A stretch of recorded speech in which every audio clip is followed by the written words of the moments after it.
नमस्कार, मैं हूं दीपक मिश्रा और हमारे इस बेहद खास प्रोग्राम कोरोना संकट और समाधान में आपका स्वागत है। हमारे स्पेशल प्रोग्राम में हम उन तमाम सवालों पर फोकस करते हैं जिन्हें लेकर लोगों के बीच में भ्रांतियां होती हैं और सवालों की एक फहरिस्त होती है। और आज के इस कार्यक्रम में हमारे एक्सपर्ट पैनल के रूप में बंसल सुपर स्पेशलिटी अस्पताल के मानसिक रोग विशेषज्ञ के रूप में सेवा दे रहे डॉक्टर सत्यकांत त्रिवेदी मौजूद हैं और साथ ही साथ गांधी मेडिकल कॉलेज के एचओडी पल्मोनरी मेडिकल विभाग के एचओडी डॉक्टर लोकेंद्र दवे हमारे साथ इस वक्त जुड़ने वाले हैं। आप दोनों ही मेहमानों का बहुत बहुत स्वागत है। तो हमारे इस स्पेशल कार्यक्रम में आप देख रहे हैं कि हम तमाम उन सवालों को शामिल करते हैं दर्शकों के जो जिज्ञासा और जो भ्रांतियां उनके मन में होती है। तो इस वक्त टेलीविजन स्क्रीन पर जो नंबर्स फ्लैश हो रहे हैं, आप इन नंबर्स पर कॉल करके हमारे दोनों एक्सपर्ट पैनल के डॉक्टर से आप सवाल पूछ सकते हैं। और इस प्रोग्राम की कड़ी को आगे बढ़ाते हुए सीधा मैं डॉक्टर सत्यकांत के पास ही आऊँगा। और सर, मैं आप ही से रिक्वेस्ट करूँगा कि डॉक्टर जो रविंद्र दवे सर हैं उनसे आप ये जानें और तमाम जो अलग अलग भ्रांतियां हैं, जो सवाल हैं, डॉक्टर लोकेंद्र सर बेहतर इसका जवाब दे पाएंगे। जी धन्यवाद दीपक। डॉक्टर लोकेंद्र, मैं आपसे ये जानना चाहता हूँ कि ये कोविड-19 एग्जैक्टली है क्या, और सबसे इम्पोर्टेंट बात जो है, जो मुझे लगता है सारे दर्शक आपसे जानना चाहेंगे कि ये इतनी तेज़ी से क्यों फैल रहा है, और शायद एक विश्व की हो सकता है ये पहली ऐसी समस्या हो जिसमें सारा का सारा विश्व जो है वो लॉकडाउन की तरफ बढ़ रहा है। तो मैं आपसे इसमें आपके एक्सपर्ट ओपिनियन जानना चाहूँगा। देखिए डॉक्टर सत्यकांत, ये जो कोविड की समस्या है इसके बारे में मैं आपको स्टेप बाय स्टेप जो चीज़ें बता रहा हूँ उनको सभी दर्शकों से निवेदन है ध्यान से सुनें ताकि समझ में आए प्रॉब्लम क्या है। कि जो वायरल डिजीज़ेज़ हैं हमें हमेशा परेशान करती रहती हैं, पर कभी नया वायरस कभी अगर आता है एनवायरनमेंट में या हमारे वातावरण में तो हमारा उस वायरस के प्रति कोई इम्यून रिस्पॉन्स नहीं होता है। ये जो कोविड का वायरस है, कोरोना वायरस, ये दिसंबर 2019 में चाइना में जब इंट्रोड्यूस हुआ तो ह्यूमंस के लिए एक नया वायरस है। ये हमारे मनुष्यों में इसके प्रति कोई भी कभी एक्सपोजर ना होने की वजह से कोई हमारे अंदर इम्यूनिटी नहीं डेवलप हुई है, और चूंकि इम्यूनिटी डेवलप नहीं हुई है तो ये वायरस जिन जिन को संक्रमित करेगा उनसे ये आगे से आगे स्प्रेड होने की पूरी संभावना है। जो हमारा पिछले 3-4 महीनों का एक्सपीरियंस है, इसकी कंटाजियसनेस मतलब जो इन्फेक्टिविटी है वो बहुत ज़्यादा है, और चूंकि इन्फेक्टिविटी ज़्यादा है तो ऐसा माना जा रहा है ये बहुत कम समय में वर्ल्ड की बहुत बड़ी पॉपुलेशन को इन्फेक्ट करेगा। और इस वजह से ये अलर्ट जारी किया गया है कि जब लंबी मात्रा में या बहुत अधिक मात्रा में जब पेशेंट्स अगर सफ़र करेंगे, इन्फेक्शन होगा उनको, तो भले ही परसेंटेज ऑफ कॉम्प्लिकेशन बहुत कम हो, जैसे कि 2 या 3% कॉम्प्लिकेशन हो, पर अगर बड़ी पॉपुलेशन को अफेक्ट करेगा तो बहुत बड़ी मात्रा में या बड़ी संख्या में हमारे पास जो पेशेंट्स हैं कॉम्प्लिकेटेड आ सकते हैं। इनको झेलने के लिए हमारा हेल्थ सिस्टम तैयार है या नहीं है, इस बारे में WHO ने अलर्ट जारी किया है। इस वायरस की जो हमने कॉमनली देखा है, जो पिछला एक्सपीरियंस हमारा रहा है, वो 3 से 4% और कहीं कहीं 5% तक कॉम्प्लिकेशन रेट और मृत्यु दर रही है। तो इस वजह से चूँकि बड़ी संख्या में लोग इन्वॉल्व हो सकते हैं, लोग इन्फेक्ट हो सकते हैं, तो इस वायरस से सावधान होने की ज़रूरत है। और इसके लिए ये वायरस फैले ना, इसके लिए प्रयास किए जाते हैं, जिसमें लॉकडाउन एक सबसे बड़ा प्रयास है। क्योंकि जैसा मैंने आपको बताया, वायरस एक दूसरे को स्प्रेड होता है, चाहे सांस से हो या फोमाइट से हो। तो उन प्रक्रिया को अगर हम चेन को ब्रेक करना चाहते हैं तो लोगों का आपस में मिलना जुलना नहीं होगा, तो उसी से ये काम हो सकता है, और इसके लिए लॉकडाउन किया गया है। जी, आपने बहुत सरल भाषा में हमें बताया। आपने बात की कॉम्प्लिकेशन की, तो क्या कुछ ऐसा है कि इसकी कुछ स्टेजेस हैं? हर उम्र पर अगर हम देखें तो प्रभाव अलग अलग है। एक ही उम्र पे कोई इफेक्ट उसका दूसरा दिखाई दे रहा है, किसी पे दूसरा दिखाई दे रहा है। तो इसके बारे में भी हम जानना चाहेंगे कि क्या कोई स्टेजेस होती हैं और कैसे ये माइल्ड से सीवियर कैटेगरी में चला जाता है, इसके बारे में भी आप हमें बताएं। देखिए, कॉमनली ऐसा पाया गया है कि जिन लोगों में कोमॉर्बिडिटीज़ या शरीर की जो क्षमता है बीमारी से लड़ने की, वो सामान्यतः अगर कमज़ोर हो, जैसे मरीज़ जिनको डायबिटीज़ है, ब्लड प्रेशर की बीमारी है, सांस संबंधी बीमारियां हैं, या इवन कई और बीमारियां जैसे कि हार्ट की बीमारी हो, किडनी की बीमारी हो, इन लोगों में बहुतायत से इस जो वायरस का संक्रमण का कॉम्प्लिकेशन देखा जाता है। उसके अलावा 60 इयर्स एंड अबोव की एज ग्रुप के जो लोग हैं, उम्र के अनुसार उनकी अगर वल्नरेबिलिटी ज़्यादा होती है, उनको भी प्रॉब्लम हो सकती है, तो उनको भी इस वायरस की वजह से कॉम्प्लिकेशन होने की संभावनाएं ज़्यादा मिलती है। जो हमने अभी तक एक्सपीरियंस लिया है या जो लिटरेचर पढ़ रहे हैं, प्लस मध्य प्रदेश में भी हमारे पास काफ़ी सारे अभी पेशेंट्स हैं, इन बीमारियों के अलावा यंगर पॉपुलेशन के अंदर इन्फेक्शंस काफ़ी देखने को मिला है।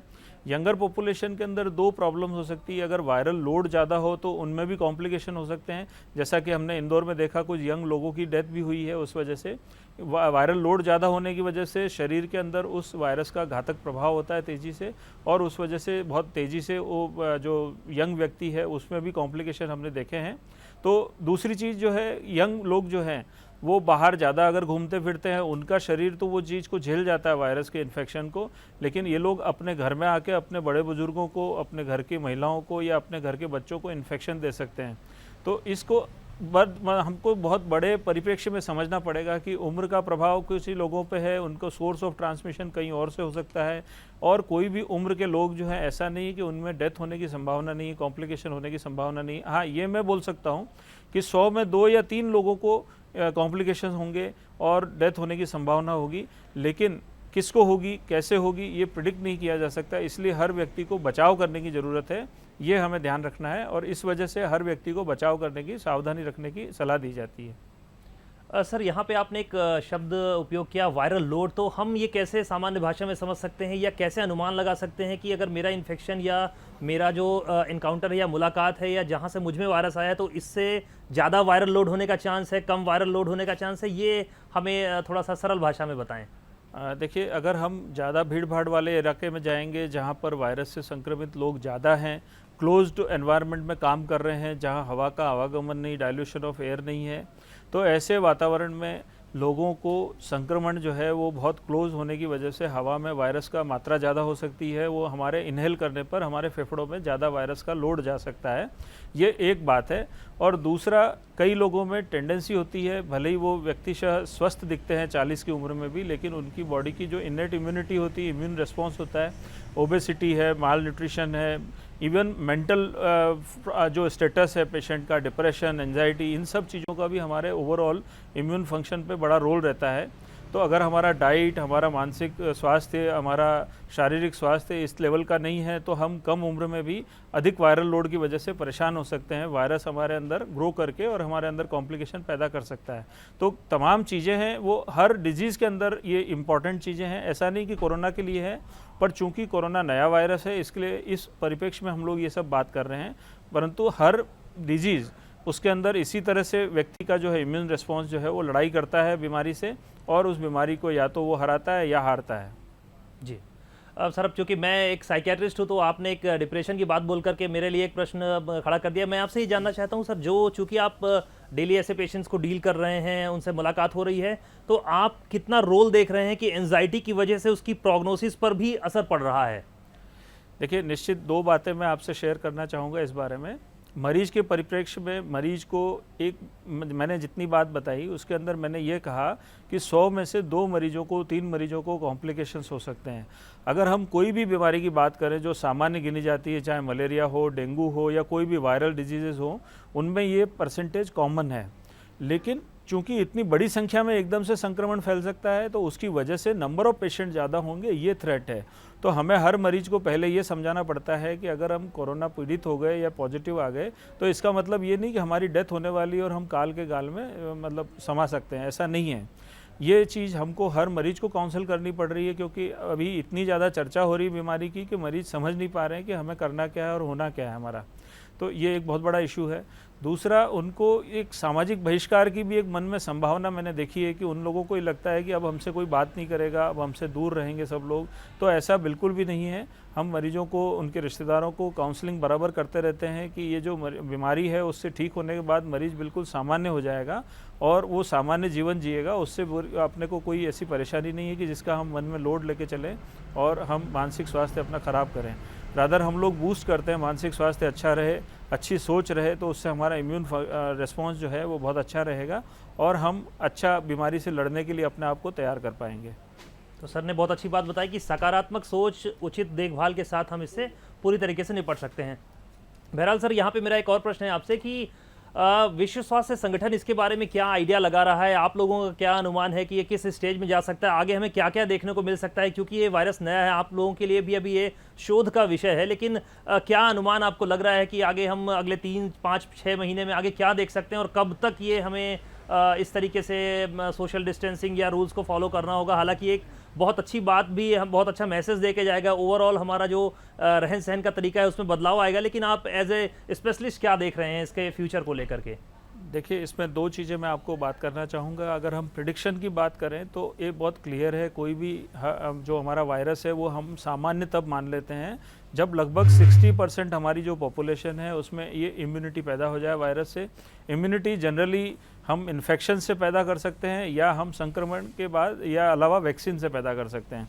तो दो तरीके हैं, या तो वैक्सीन आएगा तब देखा जाएगा, या अभी इन्फेक्शन लोगों को हल्की मात्रा में होकर जब निकलेगा और करीब करीब 60% हमारी पॉपुलेशन इन्फेक्शन से ग्रस्त हो चुकी होगी और ठीक हो चुकी होगी, तब लगभग ये वायरस हम मान लेंगे कि हमारी अब कम्युनिटी के अंदर या मानव समाज के लिए ये वायरस अब घातक नहीं है, इस तरह का कहा जाएगा। तो ये समय जो है इसमें लग सकता है 2-4 महीने भी, या लग सकता है 2-4 साल भी। जितना धीरे धीरे ये फैलेगा वायरस, उतना हम लोग इसके लोड और कॉम्प्लिकेशन को झेलने लायक होंगे। तो इसके लिए सोशल डिस्टेंसिंग, हैंड वॉश, कॉफ हाइजीन, ये सब चीज़ें लगातार करते रहने की ज़रूरत है। दूसरी बात मैं इसमें ये भी कहना चाहूँगा कि ये जो चीज़ें हम बात करते हैं इस बीमारी के बारे में, ये सामान्यतः हर तरह के रेस्पिरेटरी इन्फेक्शंस जो होते हैं, जो सांस से फैलते हैं, जो छूत से फैलते हैं, चाहे मिजल्स की बात करें, चिकन पॉक्स की बात करें, सामान्य निमोनिया की बात करें, H1N1 निमोनिया की बात करें, स्वाइन फ्लू की बात करें, इवन टीबी की बात करें, तो ये जो तरीके हैं ये उनके लिए बरसों से एडवोकेटेड है। मतलब इनकी परंपरा जो है हम लोग निभा नहीं रहे थे, हमारी लाइफस्टाइल के अंदर इन सब चीज़ों का समावेश नहीं था। तो ये सारे इंस्ट्रक्शंस कोरोना के लिए नहीं दिए जाते हैं, ये सामान्य अच्छी हेल्दी लाइफस्टाइल है। हाथ का धोना, हाथ का सफाई होना, लोगों से संपर्क कम से कम होना, सोशल डिस्टेंसिंग रखना, इन सब चीज़ों प्लस खांसते छींकते समय मुंह पे कपड़ा रखना, ये अच्छी आदतें हैं जिनका हम निर्वाह करेंगे तो न सिर्फ कोरोना बल्कि अन्य जो वायरस इन्फेक्शन है उनसे भी हमारा हमेशा बचाव होता है। और ये अच्छी हेल्दी लाइफस्टाइल हैबिट्स हैं। मुझे लगता है चूँकि हम एजुकेशन के दौर में और सोशल मीडिया से सभी चीज़ों से इस चीज़ का जागरण ज़्यादा हुआ है लोगों में कि क्या क्या सावधानियाँ रखनी चाहिए, तो इनका हम अगर हमेशा अनुपालन करें तो भी हमारे लिए एक अच्छी चीज़ है। सर, एक बड़ा कॉमन प्रश्न है, मुझे लगता है कि ये हमारे दर्शकों की बहुत सारी एंजाइटी को कम कर सकता है। जैसे मुझे छींक आई और मुझे ऐसा लगा कि कहीं मुझे कोरोना तो नहीं हो गया, तो एक कॉमन फ्लू में या एलर्जी में या कोरोना के लक्षणों में हम डिफरेंशिएट कैसे कर सकते हैं? आम जो दर्शक हैं वो कैसे इस चीज़ को समझे कि हम इन तीनों को डिफरेंशिएट कर सकते हैं? घबराने की ज़रूरत नहीं है कि ये कोरोना नहीं है। देखिए, कोई भी वायरल इन्फेक्शन हो जिसमें कोरोना भी शामिल है, अगर इन्फेक्शन होता है किसी व्यक्ति को तो सामान्यतः हम लोग देखते हैं उसको बुखार आने लगता है। बुखार की ग्रेड धीरे धीरे बढ़ती जाती है, गले में खराश, सर्दी खांसी, सांस में दिक्कत आदि होने लगती है। तो ये जो समस्याएं हैं उनके अलावा बॉडी एक, शरीर बदन दर्द होना और सर दर्द होना, किसी को भूख नहीं लगना, ये जो समस्याएं हैं आम तौर पर हम वायरल इन्फेक्शंस में देखते हैं। कोरोना में भी यही लक्षण हमने सामान्यतः मरीजों में देखे हैं। कई मरीज एसिम्प्टोमेटिक भी हमने देखे हैं, जो कॉन्टैक्ट केस हैं उनमें शरीर की इम्यूनिटी इतनी अच्छी होती है कि वो लोग कांटेक्ट आने के बाद भी उनको बीमारी नहीं होती, लेकिन वो इन्फेक्शन स्प्रेड का काम कर सकते हैं।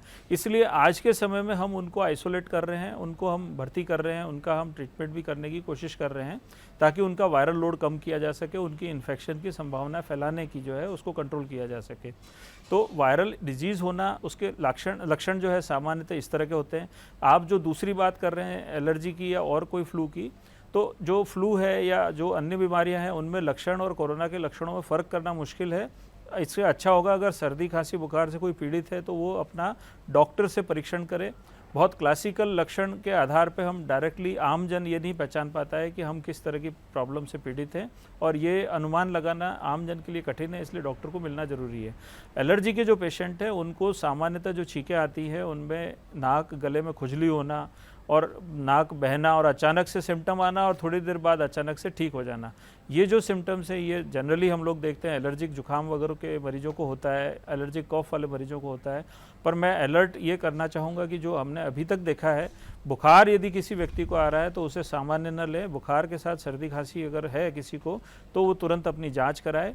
जांच करने के लिए जो केंद्र है जहां पर इसकी जांच की जाती है कोरोना की, वहां आपको उचित परामर्श दिया जाएगा। अगर ज़रूरत है तो कोरोना का टेस्ट भी किया जाएगा, और आपको अगर पॉजिटिव आता है टेस्ट तो भी घबराने की आवश्यकता नहीं है। Get isolated, get treatment.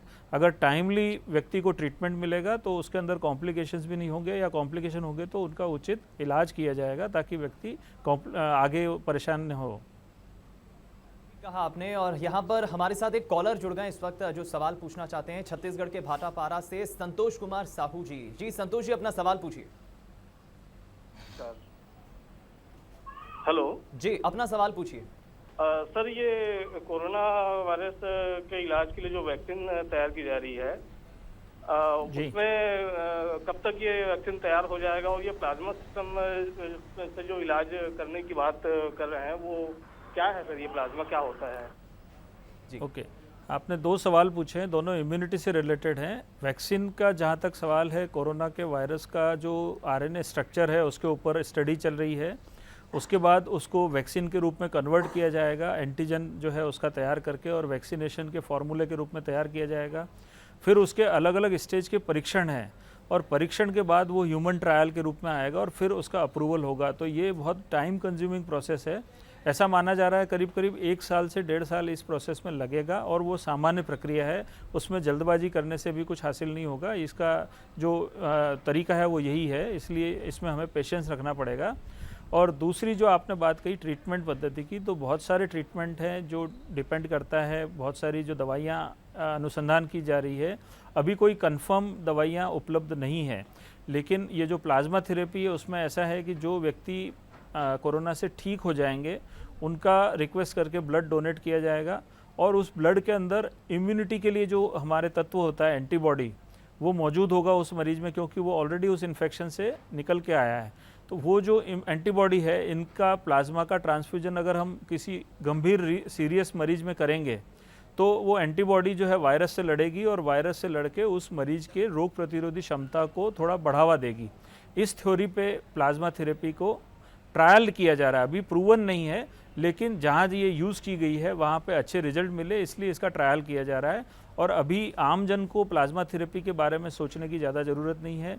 जैसे जैसे एविडेंस मिलेंगे डॉक्टर्स इसका उपयोग करेंगे, और जहाँ ज़रूरत है उसका उपयोग करेंगे, उसकी क्लियर गाइडलाइंस हैं। तो इसलिए मैं आपसे सबसे ये अपील करूँगा कि ट्रीटमेंट के बारे में जानकारी ज़रूर रखें, लेकिन बहुत ज़्यादा इससे खुश होने की ज़रूरत नहीं है। अभी ये सब ट्रायल के अंदर चल रहा है। चलिए, बहुत ही उपयोगी जानकारी आपने दी है डॉक्टर लोकेंद्र। एक और कॉलर हमारे साथ इस वक्त जुड़ गए इंदौर से, अनुराग जैन। अनुराग, अपना सवाल पूछिए। सर नमस्कार, अनुराग जैन इंदौर से। सर जानना ये चाह रहा था कि आप बता रहे हैं कि सर्दी खांसी होती है और बुखार होता है, तो इसमें सभी की फ्रीक्वेंसी क्या? जैसे छींक आ रही है तो दिन में कितनी छींक, या बुखार है तो कितने टेम्परेचर बुखार? देखिए, जो हमने आमतौर पर अभी जो पेशेंट्स देखे हैं उनमें सामान्य कंप्लेंट है सर्दी, खांसी, बुखार, नाक बंद होना, गले में दर्द होना, गले में खिंचाव होना, और नाक से स्मेल का या मुंह से टेस्ट चला जाना। ये कुछ कंप्लेंट्स हैं जो सामान्य रूप से हमारे मरीज कंप्लेंट कर रहे हैं। अगर वो लंबे समय तक केयर ना करें तो फिर धीरे धीरे उनको सांस लेने में दिक्कत आने लगती है और ये समस्या होने लगती है। तो कॉम्बिनेशन ऑफ सिम्टम्स को हम एसेस करते हैं, इसीलिए मैंने आपसे ये निवेदन किया कि कोई भी चीज़ को बहुत अनस्पेसिफाइड वे में मैं नहीं बोलना चाहता जिससे आमजन गुमराह हो। और अगर किसी व्यक्ति को कोई भी शंका है, अपने सिम्टम से रिलेटेड कोई भी आशंका है, तो आपके जो निकटस्थ डॉक्टर हैं उनसे आप सलाह लेंगे तो आपको बेहतर जो जानकारी देंगे लोग, डॉक्टर्स जो हैं, कि आपको किसी संक्रमण की संभावना है या एलर्जी की संभावना है। अगर संक्रमण है तो इसमें कोरोना टेस्ट की ज़रूरत है या नहीं है। अभी के लिए चूँकि मैं आपसे ये बोल सकता हूँ कि अभी कम्युनिटी स्प्रेड वाला स्टेज अभी हमारे यहाँ नहीं है, इसलिए हम क्लस्टर आइडेंटिफिकेशन करते हैं कि आपके आसपास किसी व्यक्ति को कोरोना की बीमारी डायग्नोस हुई क्या, अगर आप किसी व्यक्ति के संपर्क में आए क्या जो व्यक्ति बीमारी की श्रेणी में आता है, या आपने कहीं यात्रा करी है जहाँ से बीमार लोग जो है ज़्यादातर रिपोर्ट किए जा रहे हैं। तो ये सारी चीज़ों को ध्यान में रखते हुए भी हम लोग टेस्ट रिकमेंड करते हैं। या कोई हेल्थ केयर वर्कर है, डॉक्टर है, नर्स है, या वार्ड बॉय है, कंपाउंडर है, इन लोगों को ज़्यादातर चांस रहते हैं कि कोई मरीज़ के संपर्क में आ गए। इन चीज़ों को अभी हम इसलिए महत्व दे रहे हैं क्योंकि यहीं से हम बीमारी के बारे में थोड़ा सा अंदाज़ लगा सकते हैं। अभी हम इस तरह का नहीं देख रहे हैं। कम्युनिटी स्प्रेड होता है तो उसमें हर घर से मरीज़ निकलने लगेंगे, पता भी नहीं चलेगा कहाँ से क्या निकल रहा है। अभी हम लोग सामान्यतः हमने देखा इस तरह का चीज़ नहीं है। We are getting cluster patients, कहीं कहीं कुछ लोग कांटेक्ट में आए आपस में और वहाँ से मिल रहे हैं हमको। तो इस चीज़ को हम ध्यान रखते हुए अभी डायग्नोस्टिक टेस्ट एडवाइस करते हैं हम लोग। इस वक्त एक और कॉलर हमारे साथ जुड़ गए हैं होशंगाबाद से, दीपक जी। जी दीपक जी, अपना सवाल पूछिए। सर आप बताइए, मेरे बच्चों को सर्दी हो रही है और धीरे धीरे सभी बच्चों को हो गई है घर में, और प्राइवेट डॉक्टर को मैंने सभी को कॉल किया, कोई नहीं देख रहे हैं, सब डर गए हैं। जबकि सरकारी नौकरी सरकारी डॉक्टर इतनी मेहनत कर रहे हैं, सब देख रहे हैं, तो प्राइवेट डॉक्टर क्यों नहीं देख पा रहे हैं? क्या डरे हुए हैं क्या वो कोरोना के कारण? हम क्या करें, कहाँ जाएं, आप बताइए। देखिए, ये आपने लोकल एडमिनिस्ट्रेशन की बात कही है। इसमें निर्देश जारी किए गए हैं सरकार की तरफ से कि सभी लोगों को मरीज देखना है, लेकिन सोशल डिस्टेंसिंग की पूरी प्रक्रिया का पालन करते हुए, क्योंकि मरीजों को इकट्ठा करके एक संभावित मरीज से किसी और को एक्सपोज नहीं करना है। अगर प्राइवेट क्लिनिक पे ये सुविधा नहीं जुटा पा रहा कोई, तो कोई बात नहीं, आप जिला अस्पताल में जो आपके एग्जामिनेशन के केंद्र बनाए गए हैं, जांच केंद्र बनाए गए हैं, वहाँ पर रिपोर्ट करिए। आप प्राइवेट हॉस्पिटल या इनके चक्कर लगाने की जगह अपने बच्चों की ज़्यादा चिंता करिए और उन बच्चों को लेकर जाकर अपना टेस्ट, अगर कोई रिकमेंड करे तो वो टेस्ट कराइए और जांच कराकर निश्चिंत होइए कि आपको प्रॉब्लम है या नहीं है। तो ये मेरे आपको सलाह है, आप उस चीज़ की तरफ ज़्यादा ध्यान दीजिए।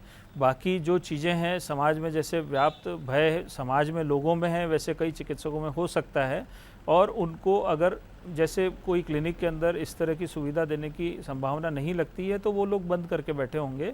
तो इसलिए हमें उनको अभी ब्लेम करने की जगह हमें ये करना है कि अपनी जो प्रक्रिया है, हमें अगर सिम्टम्स हैं तो जाकर केंद्र पे जांच कराएं। ये मेरा आपसे निवेदन है। चलिए, जाते जाते मैं दोनों ही आप डॉक्टर से एक एक सवाल जरूर लेना चाहूंगा। डॉक्टर सत्यकांत के पास मैं आऊंगा, लेकिन उससे पहले डॉक्टर लोकेंद्र, मेरा आप ही से सवाल है कि जो लोग इस वक्त क्वारंटीन में है या फिर आइसोलेशन में है, उन्हें आप क्या संदेश देना चाहेंगे? क्वारंटीन में आपको इसलिए रखा गया है कि खुदा न खास्ता आपके पास अगर इन्फेक्शन है तो वो दूसरे लोगों को ना फैले, तो दिए गए निर्देशों का पालन करें। क्वारंटीन में आप स्वस्थ हैं इसलिए रखा गया है, अगर आप बीमार होते तो आपको अस्पताल में ले जाकर इलाज किया जाता।